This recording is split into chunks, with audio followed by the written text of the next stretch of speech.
கடந்த சில வருடங்களுக்கு முன்னால அல்லது கடந்த சில நாட்கள் வரை வேலைக்கு லஞ்சம் வேலைக்கு பணம் என்று செந்தில் பாலாஜி விவகாரத்தில் போக்குவரத்து துறை அதில் மெக்கானிக் வேலைக்கு ஓட்டுநர் வேலைகள்லாம் காசு வாங்கிட்டு வேலை போட்டாங்க அப்படின்றதெல்லாம் பார்த்துக்கிட்டு இருந்தோம்.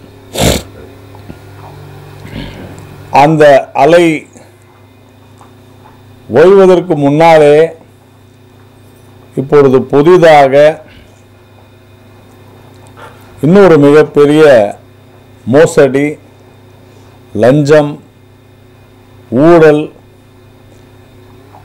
இப்பொழுது நடைபெற்று கொண்டிருக்கின்ற திராவிட மாடல் திமுக ஆட்சியில் ஒரு மிகப்பெரிய மோசமான ஒரு மோசடி வெளிச்சத்திற்கு வந்திருக்கிறது.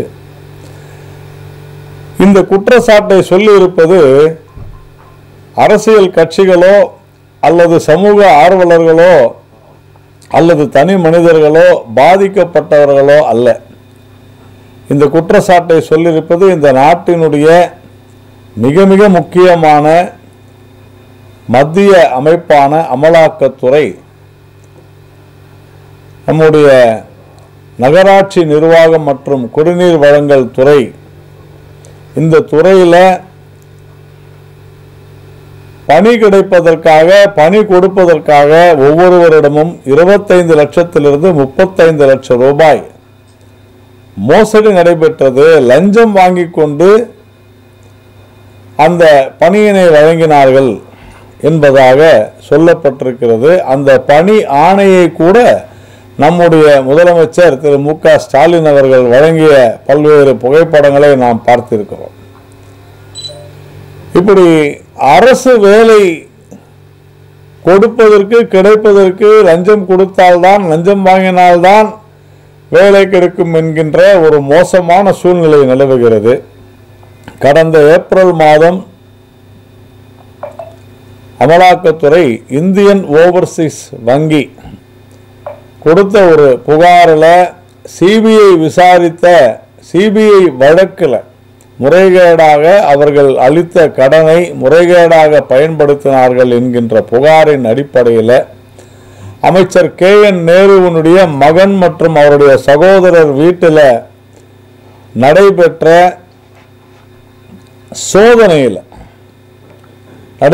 சோதனையில் பல்வேறு ஆவணங்கள் சிக்கின என்றும், இந்த நகராட்சி நிர்வாகம் மற்றும் குடிநீர் வழங்கல் துறையினுடைய அலுவலகங்களில் அந்த துறை சம்பந்தப்பட்டவர்களிடமிருந்து பல்வேறு ஆவணங்கள், லஞ்சமாக பெறப்பட்ட ஆவணங்கள், பண மோசடி, ஹவாலா பரிமாற்றங்கள் என்று பல்வேறு அதிர்ச்சி தரும் தகவல்களை சொல்லியிருந்தார்கள்.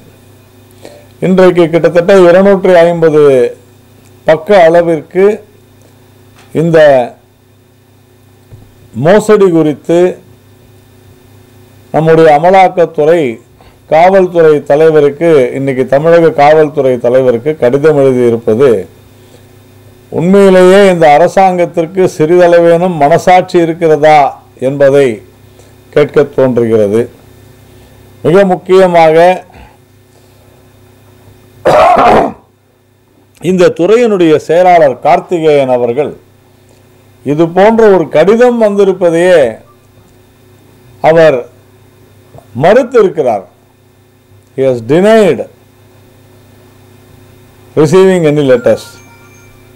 எந்த கார்த்திகேயன் என்றால், இந்த கார்த்திகேயன் ஒரு மிகப்பெரிய ஊழல் அதிகாரி என்று நம்முடைய முதலமைச்சர், அன்றைய எதிர்க்கட்சி தலைவர் திரு மு க ஸ்டாலின் அவர்கள் அன்றைய ஆளுநரிடம் புகார் அளித்து இவர் மீது நடவடிக்கை எடுக்க வேண்டும், கைது செய்யப்பட வேண்டும் என்றெல்லாம் கேட்டுக்கொண்டவரை தான் இன்னைக்கு மாஸ் செக்ரட்டரியா, municipal administration and water supply அதனுடைய செயலாளராக ஆக்கியிருக்கிறார். அவர் மறுத்திருப்பது தான் கேலி கூத்தான ஒரு விஷயமாக இருக்கிறது. நம்முடைய காவல்துறை உடனடியாக இதன் மீது முதல் தகவல் அறிக்கை பதிந்து, வழக்கு பதிந்து ஆவண செய்ய வேண்டும் என்று நாம் கேட்டுக்கொண்டிருக்கிறோம். அமலாக்கத்துறை கேட்டுக்கொண்டிருக்கிறது, நாமும் அதைத்தான் கேட்கிறோம். அமலாக்கத்துறை அளித்த அந்த புகாரின்படி உடனடியாக காவல்துறை வழக்கு பதிந்து விசாரிக்க வேண்டும் என்று நாம் கேட்கிறோம், நாம் கோரிக்கை விடுக்கிறோம். ஆனால் அப்படி செய்வார்களா என்பதை நாம் பொறுத்திருந்துதான் பார்க்க வேண்டும். ஏனென்று சொன்னால் காவல்துறை அப்படி ஒரு முதல் தகவல் அறிக்கை பதிந்தாலே அது அமலாக்கத்துறையினுடைய விசாரணைக்கு உகந்ததாகிவிடும் என்பது அவர்களுக்கு தெரியும். அதனால இதை மூடி மறைக்கத்தான் பார்ப்பார்கள். அதனால இதற்கு உறுதியாக சிபிஐ விசாரணை கோருகிறது பாரதிய ஜனதா கட்சி. சிபிஐ மட்டும்தான் இதை விசாரிக்க வேண்டும். ஏனென்று சொன்னால் இதிலே அரசியல்வாதிகள், ஆளும் கட்சியினர், அரசியல்வாதிகள், அதிகாரிகள், இடைத்தரகர்கள் அதிக அளவில் ஈடுபட்டிருக்கிறார்கள். உடனடியாக இந்த விவகாரத்தை சிபிஐ விசாரணை செய்ய வேண்டும் என்று உத்தரவிட வேண்டும் என்று திரு மு.க. ஸ்டாலின் அவர்களை கேட்டுக்கொள்கிறோம். அப்படி ஒருவேளை இதற்கு பதில் சொல்லாமல் அல்லது இதற்கான விசாரணைக்கு உத்தரவிடாமல் இருந்தாலோ, முதல் தகவல் அறிக்கை பதியாமல் இருந்தாலோ, முதலமைச்சர் மு.க. ஸ்டாலின் அவர்கள் இந்த ஊழலை, இந்த மோசடி நடந்ததை ஏற்றுக்கொள்கிறார், ஒப்புக்கொள்கிறார் என்றுதான் பொருள். இரண்டாவதாக எஸ்ஐஆர், அதாவது இந்த எஸ்ஐஆர் என்பது பீகாரில் மிக சிறப்பாக நடைபெற்றிருக்கிறது. தேர்தல் சீர்திருத்தம் இது. இந்த தேர்தல் சீர்திருத்தத்தில் இறந்து போனவர்கள், இடம் பெயர்ந்தவர்கள், அதே மாதிரி இரட்டை வாக்குரிமை, இரட்டை வாக்கு சீட்டு பெற்றவர்கள் என்று யாரெல்லாம் நீக்கப்பட வேண்டுமோ அவர்களெல்லாம் நீக்கிவிட்டு யாரெல்லாம் சேர்க்கப்பட வேண்டுமோ அவர்களெல்லாம் சேர்க்கக்கூடிய ஒரு அற்புதமான சீரமைக்கும் திட்டம். பீகாரில் முதல் ஃபேஸ், இந்தியாவில் முதல் ஃபேஸ் பீகாரில், முதல் பகுதியாக பீகாரில் நடைபெற்ற இந்த எஸ்ஐஆர் என்பது, இந்த நடவடிக்கை முடிவடைந்திருக்கிறது. இதில் குறிப்பாக சொல்ல வேண்டுமென்றால், கடந்த 4 மாதங்களாக துள்ளி குதித்து எகிரி குதித்து இதை எதிர்த்து கொண்டிருந்த இண்டி கூட்டணியினர், குறிப்பாக திராவிட முன்னேற்ற கழகம், காங்கிரஸ் போன்ற கட்சிகள், இதில் ஏதோ ஒரு மிகப்பெரிய ஊழல் நடக்கிறது, இதில் மிகப்பெரிய ஜனநாயக முறைகேடு நடக்கிறதெல்லாம் சொன்னவர்கள், பல லட்சக்கணக்கானவர்கள் நீக்கப்படுகிறார்கள் என்றெல்லாம் கூக்குரலிட்டவர்கள், இந்த பீகாரில் நடைபெற்ற இந்த சீர்திருத்தத்தில் எஸ்ஐஆர் முடிந்த பிறகு ஒரே ஒரு எதிர்ப்பு கூட அங்கே கொடுக்கவில்லை. அப்பீல், அவர்கள் மேல்முறையீடு, ஒரு மேல்முறையீடு கூட செய்யவில்லை என்பது உண்மையிலேயே இந்த நபர்கள், இந்த அரசியல் கட்சிகள் தேர்தல் ஆணையத்தை வைத்து எப்படியெல்லாம் விளையாடி கொண்டிருந்தார்கள், எப்படியெல்லாம் மலிவான அரசியல் செய்து கொண்டிருந்தார்கள் என்பதற்கு எடுத்துக்காட்டு இதுதான். 4 மாதங்களாக இந்த எஸ்ஐஆரை குறித்து மிக மோசமாக விமர்சனம் செய்து கொண்டிருந்த இவர்கள் இன்றைக்கு ஒரு எதிர்ப்பு கூட இல்லை எந்த ஒரு கட்சியினாலும். அதே மாதிரி மேல்முறையீடு என்பது எதுவுமே இல்லை என்பது தேர்தல் ஆணையத்திற்கு கிடைத்திருக்கக்கூடிய, ஜனநாயகத்திற்கு கிடைத்திருக்கக்கூடிய மிகப்பெரிய வெற்றி. அதே போல தமிழ்நாட்டில் கடந்த பல வருடங்களாக நாம் பார்த்து வருகிறோம், இந்த வாக்கு எலக்டரல் ரோல்ஸ், வாக்காளர் பட்டியலில் பல மாற்றங்களை செய்வது யாருன்னா தேர்தல் ஆணையம் ஆக இருந்தாலும் சரி, அந்தந்த மாநிலத்தில் இருக்கக்கூடிய பணியாற்றுகிற அதிகாரிகள் தான் அதை செய்கிறார்கள். இது உலகத்திற்கே தெரிந்த ஒன்று. அப்போ திமுக தன்னுடைய, எப்படி இன்னைக்கு நாம் பார்த்தோம், எப்படி தன்னுடைய ஆட்களை எல்லாம் காசை வாங்கிக்கிட்டு அரசு ஊழியர்களாக உள்ளே நுழைக்கிறார்களோ, அப்படி நுழைத்தவர்களை வைத்து தங்களுக்கு தேவையானவர்களை, தங்களுக்கு வாக்களிக்கக்கூடியவர்களை பட்டியலில், வாக்காளர் பட்டியலில் இணைத்துவிட்டு தங்களுக்கு வேண்டாதவர்களை, எதிர்க்கட்சியினுடைய ஆதரவாளர்களை பட்டியலிலிருந்து நீக்கும் அந்த வேலையை தொடர்ந்து செய்து வந்து கொண்டிருக்கிறார்கள் கடந்த பல வருடங்களாக. இது திமுகவினருக்கு கைவந்த கலை.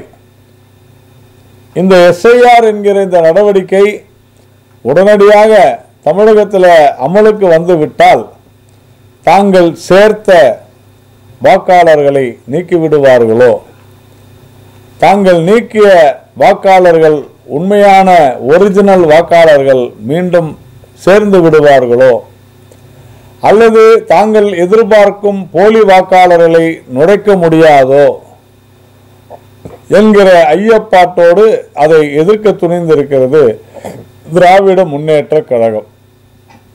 இதில் மிக கொடுமையான விஷயம் என்னவென்றால், வழக்கம் போலவே மதவாத திமுக, ஜாதி வெறி பிடித்த திமுக. நான் ஏன் இதை இப்படி சொல்கிறேன் என்றால், வாக்காளர் பட்டியலில் எஸ்சி வாக்குகளையும் பட்டியலின வாக்குகளையும் வாக்காளர்களையும் சிறுபான்மை வாக்காளர்களையும் நீக்கிவிடுவார்கள் அப்படின்னு ஒரு பெரிய பொருளையே நம்முடைய முதலமைச்சரே பேசுகிறார். ஒரு முதலமைச்சர், ஜனநாயக நாட்டில் ஒரு முதலமைச்சர் பேசுகிற பேச்சா இது? இப்படி ஒரு பொறுப்பற்ற தன்மையில் ஒரு முதலமைச்சர் பேசலாமா என்பதை நாட்டு மக்கள் கேட்க வேண்டும். உண்மையிலேயே வருந்தத்தக்க, கண்டிக்கத்தக்க ஒரு மோசமான ஒரு பேச்சை திரு மு.க. ஸ்டாலின் அவர்கள் தன்னுடைய தொண்டர்கள் மத்தியிலே நேற்று பேசியிருக்கிறார். எல்லாவற்றையும் விட புதுசாக ஒன்று கேட்குறாங்க, அஸ்ஸாமில் ஏன் செய்யலை, தமிழ்நாட்டில் மட்டும் செய்யறாங்க. தமிழ்நாட்டில் மட்டும் இல்லை, தமிழ்நாடு, குஜராத் எல்லா இடத்துலையும் செய்கிறாங்க. அஸ்ஸாமிலேயும் தேர்தல் வரப்போகிறது. ஆனால் அஸ்ஸாமில் 2 காரணங்கள், வலுவான காரணங்கள் இருக்கின்றன. அதிலும் குறிப்பாக காங்கிரசினுடைய பாராளுமன்ற உறுப்பினர்கள், திமுகவினுடைய பாராளுமன்ற உறுப்பினர்கள் எல்லாம் இதை கேட்பது உண்மையிலேயே கேலி கூத்தாக இருக்கிறது. ஒரு அரசியலமைப்பு சட்டம் தெரிந்தவர்கள், பாராளுமன்ற நடைமுறைகள், விதிமுறைகள் தெரிந்தவர்கள், படித்தவர்கள் இப்படி பேசலாமா என்பது உண்மையிலே ஆச்சரியம் அளிக்கிறது. அஸ்ஸாமில் இருக்கக்கூடிய தனி குடியுரிமை சட்டம் அங்கு தனியாக இருக்குது. ஏனென்றால் அது 1971 மார்ச்சிலிருந்து அங்கு இருக்கக்கூடிய குடியுரிமை சட்டம் அமலாகிறது.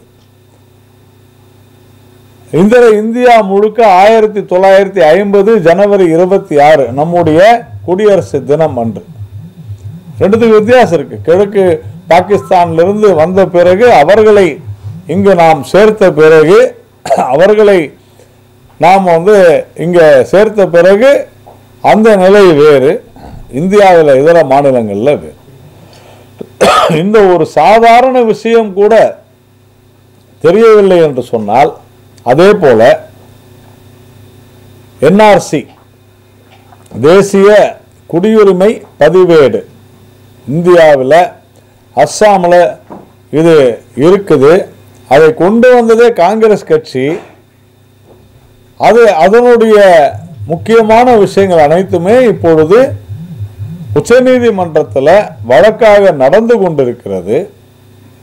அந்த வழக்கினுடைய தீர்ப்பு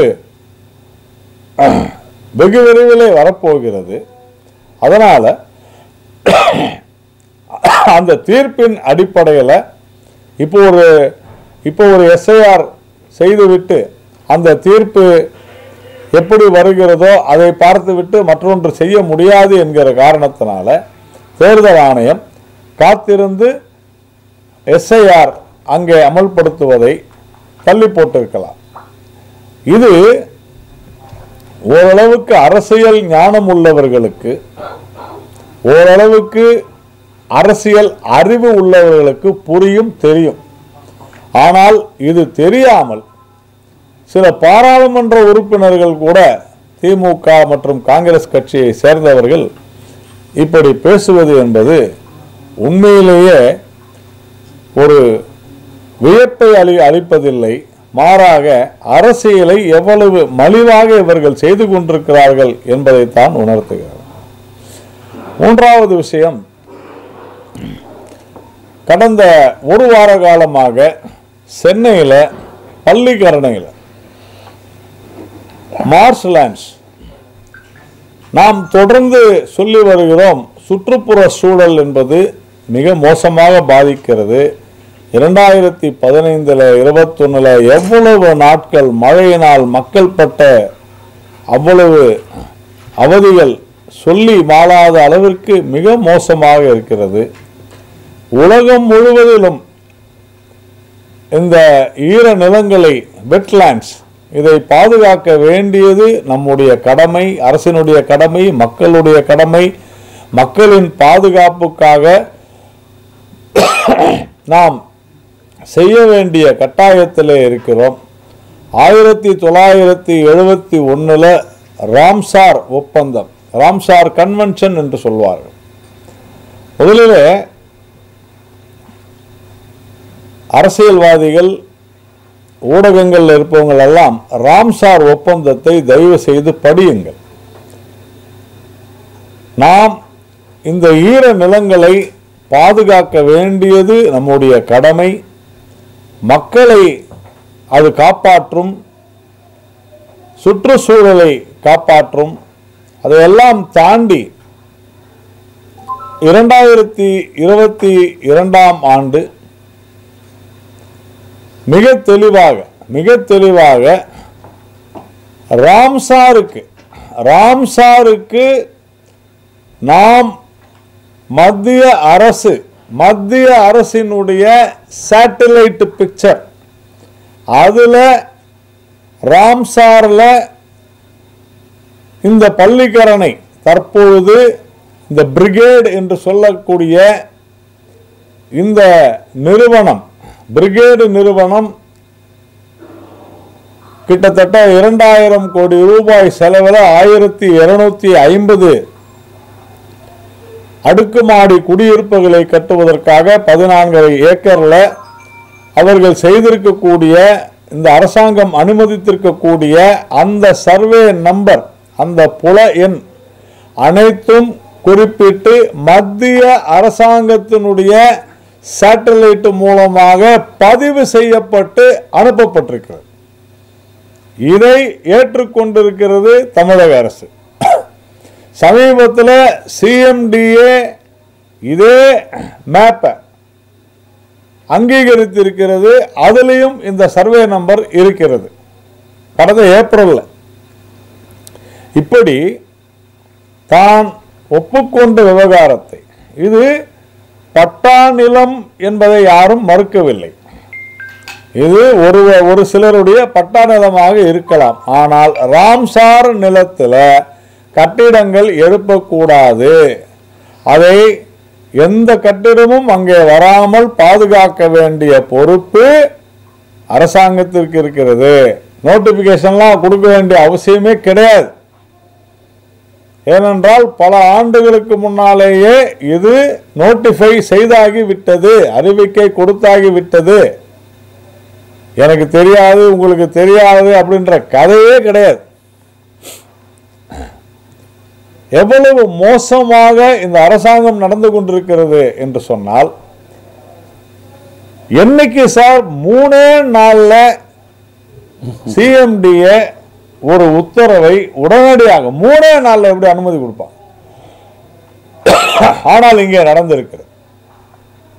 எவ்வளவு துரிதமாக இதை செய்திருக்கிறார்கள் என்று சொன்னால், 2000 கோடி ரூபாய் மதிப்புள்ள இந்த திட்டத்தை, மக்களுடைய உயிருக்கு மிகப்பெரிய பாதகத்தை விளைவிக்கக்கூடிய இந்த திட்டத்தை இந்த அரசாங்கம் அனுமதித்திருப்பது வன்மையாக கண்டிக்கத்தக்கது.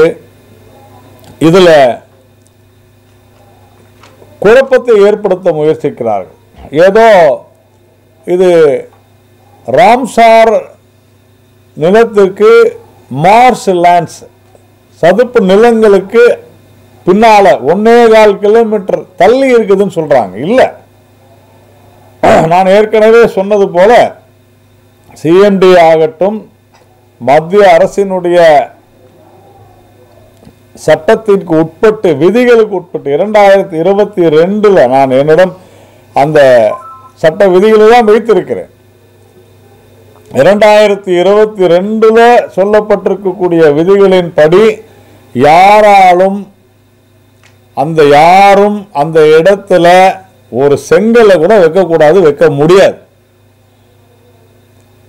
ஆனால் தவறாக சொல்லி இதுக்கு பவுண்டரி அது இதுன்னு பேசுறாங்க. அதெல்லாம் எந்த கதையுமே இல்லை.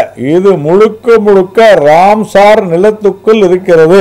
ராம்சார் நிலம் என்பது ஏதோ வனத்துறை கட்டுப்பாட்டுக்குள் தான் இருக்க வேண்டும் என்பது அவசியம் இல்லை. இது பட்டா நிலமாக கூட இருக்கலாம். 1911ஆம் ஆண்டின் படி இது சதுப்பு நிலம்தான்.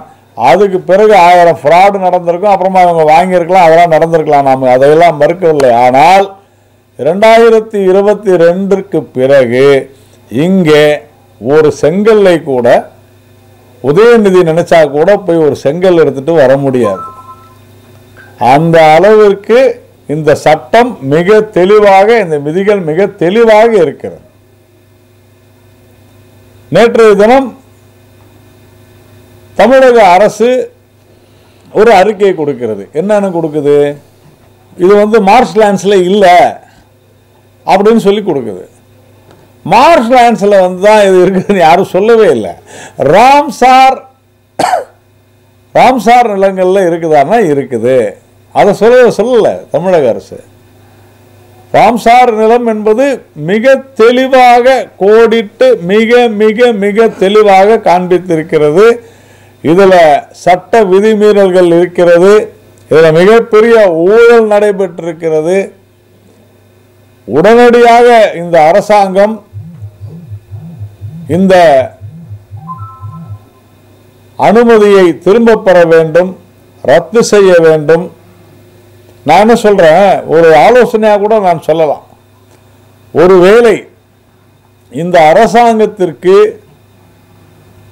அந்த பிரிகேட் என்கிற தனியார் நிறுவனத்தின் மீது அக்கறை இருந்தால் அவர்களை வேண்டுமானால் இந்த அரசாங்கம் இந்த நிலத்தை பாதுகாப்பதற்காக ஏதோ காம்பன்சேஷன் கொடுத்து நீங்களே வாங்கிக்கிங்க. ஏன்னா உங்களுடைய கடமை இதை பாதுகாக்க வேண்டும். அங்கே யாரும் கட்டிடம் கட்ட முடியாது, கூடாது என்பதை உணர வேண்டும். இந்த அளவிற்கு மிக மோசமான ஒரு ஊழல், மிக மோசமான ஊழல் இது. 2000 கோடி ரூபாய் மதிப்புள்ள இப்படிப்பட்ட ஒரு மோசடியை மக்களுடைய உயிரை பணயம் வைத்து ஒவ்வொரு முறையும் வெள்ளம் வரும்போது எத்தனை உயிரிழப்புகள், எத்தனை பொருட்சேதங்கள், இதையெல்லாம் கண்டுகொள்ளாமல் இந்த நிறுவனம் அளித்திருக்கக்கூடிய தவறான தகவல்களை வைத்து ஒரு பொய் சொன்னா 100 பொய் சொல்லணும் என்று பொய் சொன்ன நிறுவனத்திற்கு இன்னும் 100 பொய்களை மெருகேற்றி அனுமதி கொடுத்து மக்களுடைய வாழ்க்கையில விளையாடி கொண்டிருக்கிறது திராவிட மாடல் திமுக அரசு. இந்த ராம்சார் நிலத்தில் அனுமதி கொடுத்ததே மிகப்பெரிய தவறு, கடும் கண்டனத்திற்குரியது. உடனடியாக அரசு அதை திரும்ப பெற வேண்டும். இல்லை என்றால் நீதிமன்றம் உங்களை வைக்க வேண்டிய இடத்துல வைக்கும், குட்ட வேண்டிய இடத்துல குட்டும் என்பதை புரிந்து கொள்ளுங்கள். எத்தனை முறை நீதிமன்றம் உங்களை தண்டிக்கும். கடைசியாக ஒன்று, சமீபத்திய ஒரு ஆய்வின்படி நம்முடைய விவசாயிகள், தமிழ்நாட்டில் இருக்கக்கூடிய பல விவசாயிகள் சிறுநீரக குறைபாட்டில் தவிக்கிறார்கள் அப்படின்னு சொல்லி ஒரு செய்தி சமீபத்தில் நான் பார்த்தேன். அதில் லான்செட் அறிக்கையில் சிறுநீரகம் செயலிழந்து போகிறது தமிழக விவசாயிகளுக்கு, கட்டிட தொழிலாளர்களுக்கு. ஆனால் அது அவர்களுக்கு தெரிவதில்லை அப்படின்னு அந்த லான்செட் அறிக்கை சொல்லுது. இதற்கு காரணம் என்னவென்றால், கடும் வெயிலில் தமிழக விவசாயிகள் உழைத்து கொண்டிருப்பதனால அந்த வெயிலினால் ஏற்படக்கூடிய பாதிப்பினால் சிறுநீரகம் செயலிழந்து போகிறது. அதற்கு வேறு சில காரணங்களையும் கூட இன்றைக்கு நான் என்னுடைய வலைதள பதிவுகளில் நான் சொன்ன பிறகு அதற்கு வேறு சில காரணங்களையும் சிலர் சொன்னார்கள்.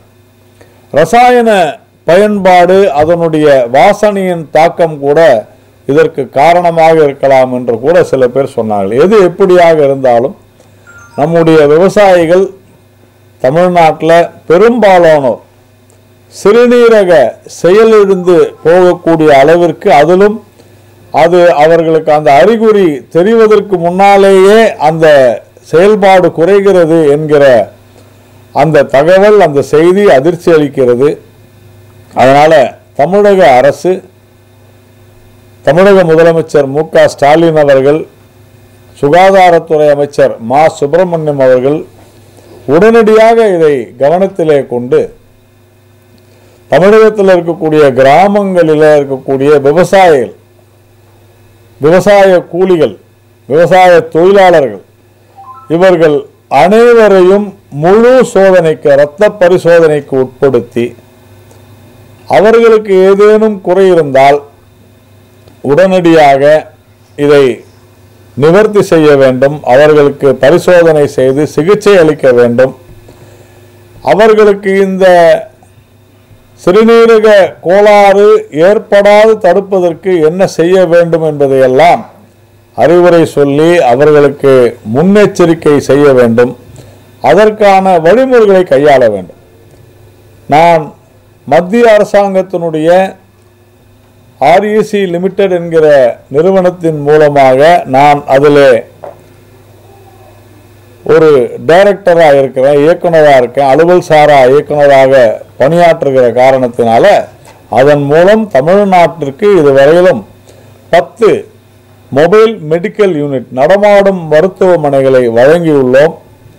பல மாவட்டங்களுக்கு, 10 மாவட்டங்களுக்கு கொடுத்திருக்கிறோம். இந்த 10 மாவட்டங்களில் இருக்கக்கூடிய அனைத்து விவசாயிகளையும், எல்லா கிராமங்களுக்கும் இந்த நடமாடும் மருத்துவமனைகள் சென்று அங்கு அவர்களுக்கு இரத்த பரிசோதனை செய்ய வேண்டும் என்று நாங்கள் அந்த நடமாடும் மருத்துவமனைகளை ரெட் கிராஸ் நிறுவனத்தின் மூலமாக அளித்திருக்கிறோம். இன்று ரெட் கிராஸ் நிறுவனத்திடம் ஒரு கோரிக்கை வைத்திருக்கிறேன். உடனடியாக 10 மாவட்டங்களில் இருக்கக்கூடிய கிராமங்களுக்கும் சென்று நம்முடைய விவசாய மக்களுக்கு பரிசோதனை செய்து இதில் ஏதேனும் குறைபாடு இருப்பின் தீர்த்து இனி இது வராத வண்ணம் பார்க்க வேண்டியது நம்முடைய கடமை என்று சொல்லியிருக்கிறோம். அதே போல தமிழ்நாடு அரசும் எல்லா மாவட்டங்களிலும் இதை விரைந்து செயல்படுத்த வேண்டும் என்று நாம் சொல்லியிருக்கிறோம். என்னிடத்தில் இருக்கிறது தான், உங்களுக்கு எதாவது தேவைன்னா நீங்கள் கேளுங்க.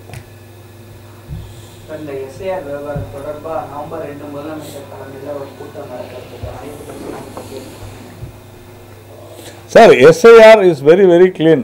SIRக்கு நேற்று ரெடி ஆகிட்டாங்களே. கரெக்ட் சார், இன்னைக்கு வேற கூட்டம் போயிட்டு இருக்கு.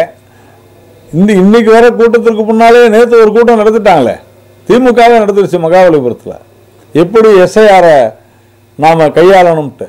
அப்புறமா there is no meaning in this meeting இல்லை இருக்கா இல்லையே.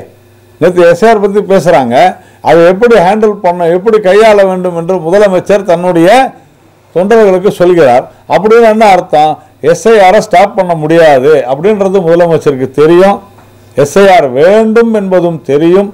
ஏனென்றால் நான் ஏற்கனவே சொன்னது போல இவ்வளவு எதிர்த்தும் பீகாரில் ஒரு எதிர்ப்பு கூட இல்லையே sir. there is no appeal.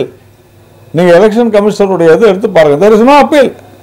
இல்லை சொல்லட்டும், இல்லை நாங்கள் இவ்வளோ செஞ்ச போனோம், எதுவுமே இல்லை. அப்படி இருக்கும் பொழுது வேண்டும் என்றே அரசியல் செய்வதற்காக நாட்டில் எவ்வளோ பிரச்சனை, நான் சொன்ன பாருங்க, எவ்வளோ பிரச்சனை இருக்கும் பொழுது இந்த ரிஃபார்ம்ஸை, இந்த சீர்திருத்தங்களை வேண்டும் என்றே தடுப்பதற்காக மொழி ரீதியாக, ஜாதி ரீதியாக, மத ரீதியாக பிரச்சனைகளை தூண்டி விடுவதுதான் திராவிட மாடல். அதுக்கு மேலே இவருடைய எதிர்ப்புல ஒன்று இருக்கிற மாதிரி எனக்கு தெரியல.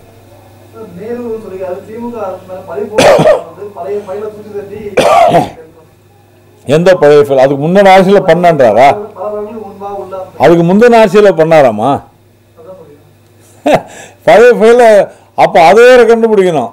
நாம் இப்போ பண்ணாங்கன்னு சொல்லிட்டு இருக்கிறோம். இல்லை இல்லைங்க, இது எங்கள் முந்தைய ஆட்சியில் நாங்கள் செஞ்சதுன்றாரா என்னன்னு தெரியலையே சார். நான் என்ன கேட்கிறேன், இந்த இந்த இந்த குற்றச்சாட்டை கூறி இருப்பது இந்திய நாட்டினுடைய மத்திய அமலாக்கத்துறை ஆதாரங்களோடு 250 பக்கங்களுக்கு அனுப்பி இருக்கிறது. ஒரு நல்ல அரசாங்கம், நல்ல அமைச்சர் என்ன சொல்ல வேண்டும்? ஒன்று, நாங்கள் இதை சரிபார்க்கிறோம் என்று சொல்ல வேண்டும். இல்லை என்றால் இதில் இருக்கிறதெல்லாம் தவறுன்னு சொல்லணும். ஆதாரபூர்வமாக மறுங்க.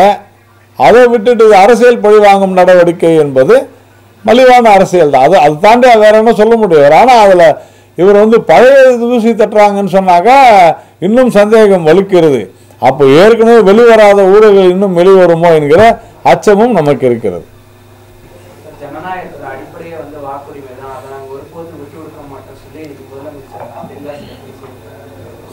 ஜனநாயகத்துடைய மிக முக்கிய அடிப்படையே வாக்குரிமை தான். அதில் மாற்று கருத்தே நமக்கு இல்லை. அதனால்தான் சொல்கிறோம் இந்த எஸ்ஐஆர் தேவை என்று. ஏனென்றால் எந்த அளவிற்கு வாக்குரிமை தேவையோ அந்த அளவிற்கு போலி வாக்குகள் அகற்றப்பட வேண்டும். தான் போடுகிற வாக்கு உண்மையிலேயே ஜனநாயகத்தை மீட்டெடுக்க வேண்டும், ஒரு அரசாங்கத்தை தேர்ந்தெடுக்க வேண்டும். போலி வாக்குகள், தவறான வாக்குகள் ஒரு உண்மையான வாக்கை தோற்கடிக்க செய்யக்கூடாது.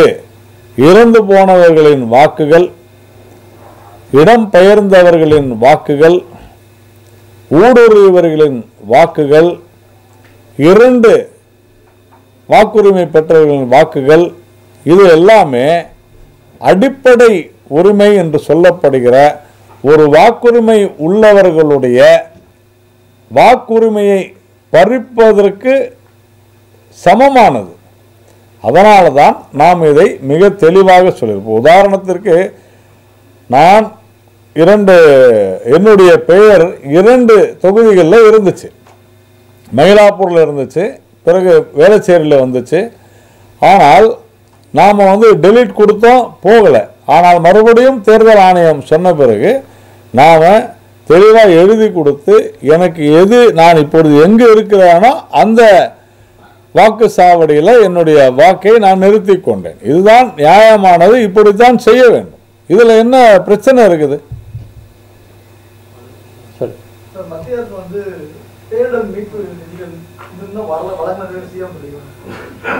சார், முதல்ல நான் ஏற்கனவே சொன்னேன், எஸ்ஐஆர்னா என்னன்னு தெரியாது, அதே மாதிரி ராம்சார்னா என்னன்னு தெரியாது, பேரிடர் நிதினா என்னன்னு தெரியாது. சார், மாநில பேரிடர் நிதி, தேசிய பேரிடர் நிதி, இதெல்லாம் என்ன, எவ்வளவு இருக்குது, எதற்காக துவக்கப்பட்டது, இது அனைத்துமே தற்காலிகமாக மக்களுடைய